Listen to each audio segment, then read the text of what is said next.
horrible thing and it should be stopped. And I don't think that's what you believe. Right, no, I didn't. That's not what I'm about, though I did know they were looking for one critical voice on the industry. I was chosen to be the industry's critic. And that's fine with me. I mean, that's the way it, that's the way it rolls. But most of the 95%, 99% of my writing on the industry was either critical or laudatory, but was just trying to tell it as it was. And then, on occasion, I do let loose with some opinions. How are porn people different? They're the least pretentious group of people that I've ever encountered in my life. You're more likely to get a good interview with someone in the porn industry than almost any other profession. Like, most politicians are boring. I'm sure you've interviewed a lot of politicians, and almost all of them are boring. Most athletes are boring. Most movie stars are so heavily scripted that they're not particularly interesting. But porn people tend to be pretty unpretentious and tend to be more revealing of their lives than almost any other group. And I think the most important distinguishing characteristic of people in the porn industry is that they are people without ties. They are not tied to any sort of community outside of porn. They don't usually have strong family ties. They don't usually have ties, the things that keep people from doing porn. Are your friends, a lot of your friends, still in the porn industry? No, I haven't really. I was on friendly terms with many people in the industry, but I haven't kept up one relationship from that time. They don't reach out to you and want to be friends with you? Oh, yeah. I mean, there are people who I've spoken to maybe once or twice in the last year. Like, I quit writing on the industry about a year ago. But it really, if you're going to be in it on an ongoing basis, it makes it harder for you to have normal relationships with people outside of it. It's like, I kind of just wanted to cleanse and get away from it all. And so, I mean, the primary reason I was in the industry was to chronicle it, because it was just a trove of such great stories. It wasn't to form lasting relationships. So I did form, some friends. That wasn't what it was primarily about. It was work for me. And when I got out from writing on it, I was relieved and kind of wanted to disinfect my psyche. Why did they want to pay you $25,000 to buy your site? Oh, because there's a treasure trove of content on there, and it's very well situated in Google. Google search engine loves quality original content, which much of my website was, and so it gets a tremendous amount of traffic, and someone who is willing to buy it would be then willing to do the things that would monetize that traffic. Like, I was never particularly interested in monetizing my site by getting people to buy pornography. So I just wanted to do my reporting and leave the advertising and the business to other people. And so someone who had less scruples about turning it into a money-making magnet by selling as many porn sites as possible, they could do well with it. This is TalkRadio1.com. I am Mark Germain. Luke Ford is on the line with me from LukeFord.net. Not to be confused with LukeFord.com, which is still a porn gossip site, or it's a portal for the sale of pornography. How would you describe it now? I assume it's a porn gossip site, but truthfully, I haven't looked at it in about a year.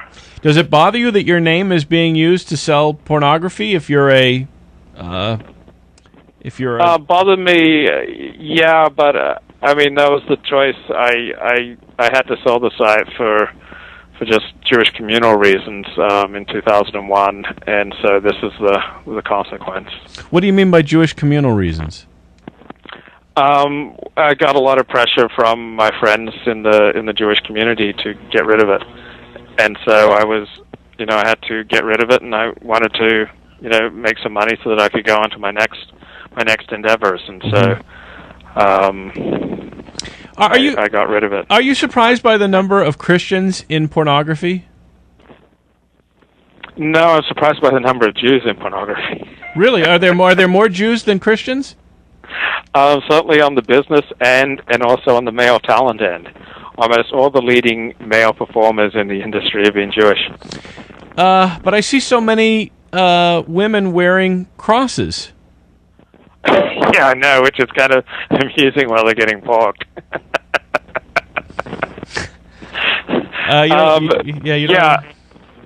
Christianity is something that you can kind of carry in your heart between you and Jesus. And so the women who are the people in the porn industry who feel some affinity with Jesus, they're rarely people who are going to church every week. The Jews that you knew in pornography, were they, none of them were Orthodox Jews, were they? None of them were Orthodox. None of them had significant ties to the Jewish community. Again, it's not an industry that people get into if they have significant ties. Do you see yourself as a journalist? I see myself as doing journalism at times. So I think that's a smarter distinction to make than whether someone's a journalist or a blogger, but to ask whether the particular piece of writing is journalistic. Well, there are certain standards that I think we attribute to journalists, that it's a profession. Really? You don't see it that way? Well, yeah, no, I guess you're right in theory, but come on, let's look at the journalism ethical code.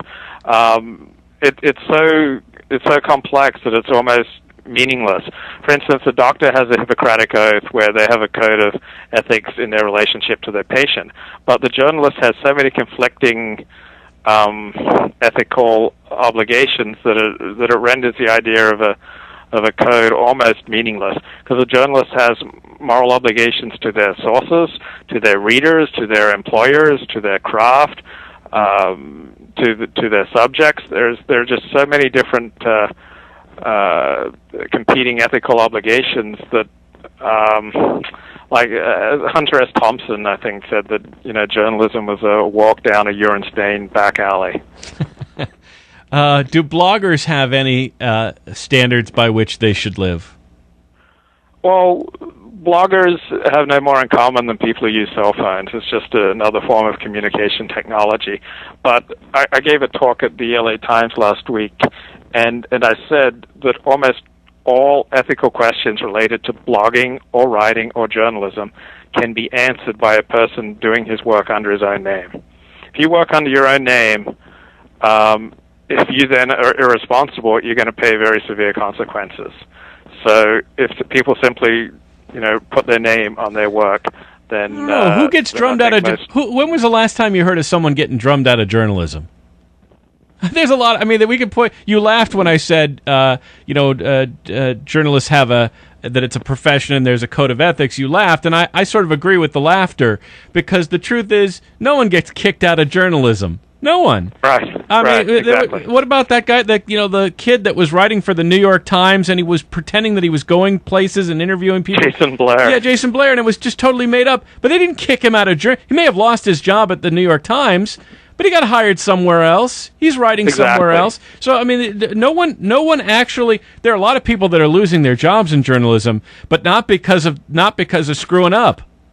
Exactly. So it's.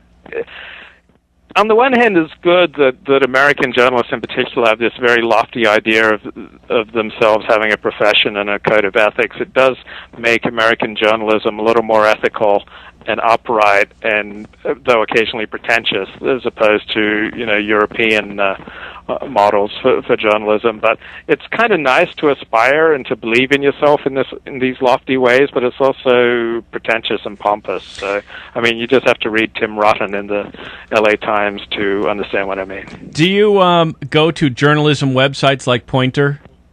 Yes, every day, religiously, several times a day. I love reading about journalism, even though I hate the word journalism. I think it's a pretentious, phony word. There's reporting, and then there's writing your opinions, but I think journalism is a delusion. Why were you invited to the LA Times to speak? Oh, it was an online news association gathering, and they asked me to speak along with Andrew Malcolm, who writes the political blog for the LA Times, and David Viles, who writes the real estate blog for the LA Times, and some other speakers. So I just, I had 5 minutes to